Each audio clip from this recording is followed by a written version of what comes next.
Llamas de Oblivion. La noche artificial se cernía sobre el océano de estrellas, un tapiz imperturbable que se extendía más allá de la comprensión humana. Y sin embargo, entre aquellos soles lejanos y nebulosas moribundas, el destructor estelar Vesperión surcaba la negrura con la determinación de un depredador acorralado. Cada chispa esmeralda que reventaba contra su blindaje era un recordatorio de la fragilidad de su existencia. El comandante Adrian Bale contemplaba en silencio la batalla desde la bahía de observación. Tenía el rostro surcado de cicatrices y la mirada de quien ha visto morir demasiadas cosas. A su alrededor, el cristal reforzado temblaba bajo el impacto de las explosiones, pero sus ojos permanecían fijos en la línea donde se cruzaban los cazas humanos y las monstruosidades Charion. En la antigüedad, recordó, decían que el universo era un mar indiferente y que la humanidad no era más que un pasajero efímero, condenado a ser arrastrado por la corriente sin dejar huella. Hoy, sin embargo, el Vesperion y su tripulación estaban dispuestos a demostrar que el pasajero había aprendido a gobernar las olas. El puente de mando hervía en un frenesí de alarmas y órdenes entrecortadas. Hologramas de cruceros Charion se proyectaban sobre la mesa táctica, siluetas orgánicas, semejantes a insectos colosales, con caparazones violetas que latían como si respiraran. Decenas de ellos se abalanzaban sobre la flota humana, cubriendo los sensores con la densidad de un enjambre. «Escudos al máximo», ordenó el almirante Tai Li, su voz firme mientras desplazaba las proyecciones con un gesto. «Carguen lanzas de antimateria. Quiero fuego concentrado en su nave insignia». «Sí, señora», respondió el teniente Caleb, sin alzar la vista de sus terminales. Una sacudida hizo temblar la cubierta. Un crucero Charion había impactado con su arma gravitatoria, arrancando un pedazo de blindaje. El Vesperión respondió con una salva de torpedos azules que atravesaron la noche como flechas de luz, perforando a su atacante en una serie de explosiones que iluminaron las constelaciones. Vale cerró los ojos un instante.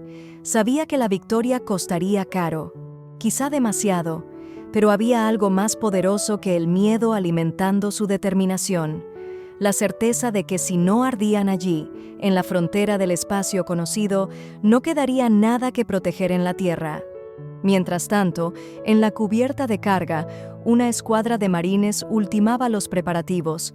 Se alinearon frente a la compuerta, revisando los exoesqueletos y las reservas de munición. Cada uno llevaba tatuado el emblema de la Fuerza Expedicionaria, un puño alzado sobre una estrella en llamas. La sargento Lyra Kovac, con el cráneo rapado y la mandíbula tensa, alzó la voz. «Cuando la compuerta se abra, no piensen, no duden. Cada segundo de miedo alimenta su enjambre. Disparen a la cabeza segmentada», señaló con el cañón de su fusil magnético. «O no volverán a casa». Nadie replicó. Sabían que la advertencia no era retórica. Kovac caminó entre ellos, ajustando el cierre del exotraje de un soldado, golpeando el hombro de otro. Luego se situó al frente, respiró profundo y apoyó una mano en el control de apertura. «Por la tierra», murmuró, y la compuerta explotó en un relámpago. Los marines fueron arrojados al vacío, propulsados por los sistemas gravitatorios de sus armaduras.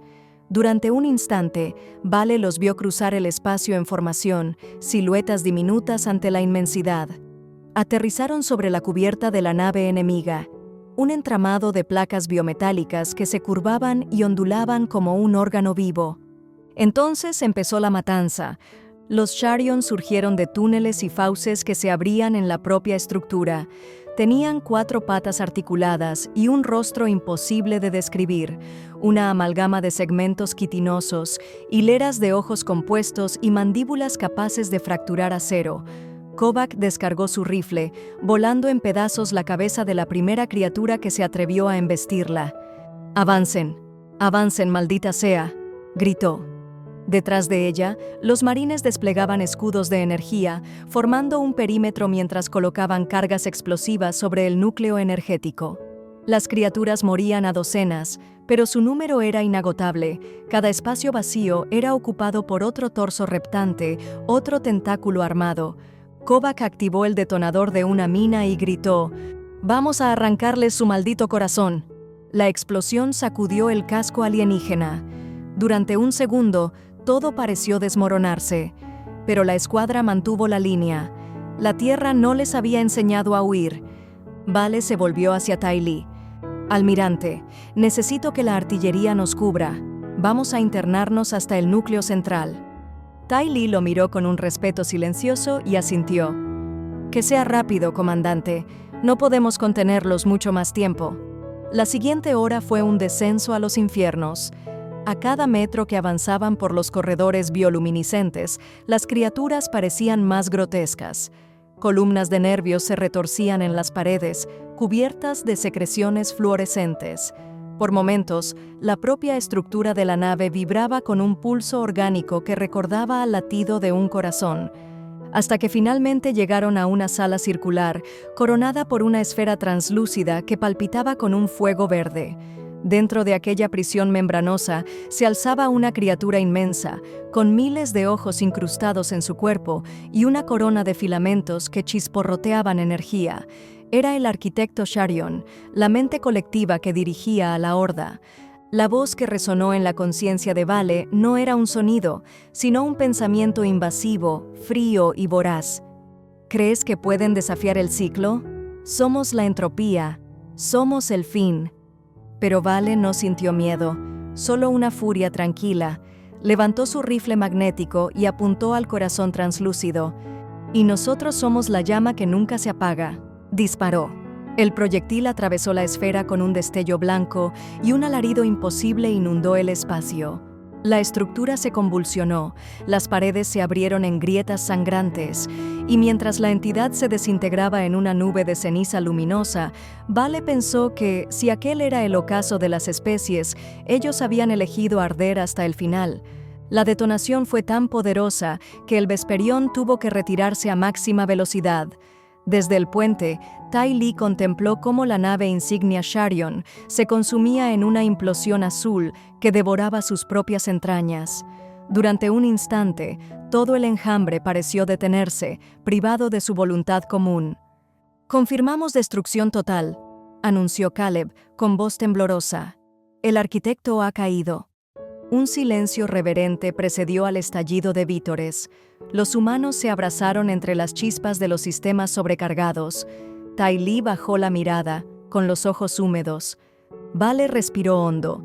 Su casco estaba fracturado, la armadura hecha jirones, pero al alzar la vista hacia el espacio abierto, comprendió que la batalla estaba ganada. No porque hubieran destruido una nave enemiga, sino porque en ese momento, en medio de la noche más oscura, la humanidad había demostrado que ningún depredador podría borrar su voluntad de resistir. Eran las llamas de Oblivion, y habían ardido más que todo el odio del cosmos. Años después, la Tierra se reconstruía lentamente. Donde antes se alzaban cráteres humeantes, crecían jardines nuevos. Entre los muros restaurados, niños jugaban con cometas hechas de retales de lona militar. Adrian Bale, ya canoso, caminaba despacio por una avenida en ruinas convertida en parque. Un amanecer tibio bañaba el horizonte. La atmósfera todavía mostraba cicatrices, pero respiraba. Una niña pequeña se acercó, con una flor en la mano. «¿Esto volverá a pasar?», preguntó con voz tímida. Vale sonrió con ternura. «Quizá», respondió, «pero mientras queden humanos, las llamas no se apagarán». Alzó la mirada hacia el cielo. Más allá de la atmósfera azul, las estrellas seguían brillando. Y aunque muchas cosas habían terminado, otras apenas comenzaban. La historia diría que fue la noche más larga, pero los que estuvieron allí sabían la verdad. Cuando todo quiso consumirlos, ardieron más fuerte que nunca. Fin.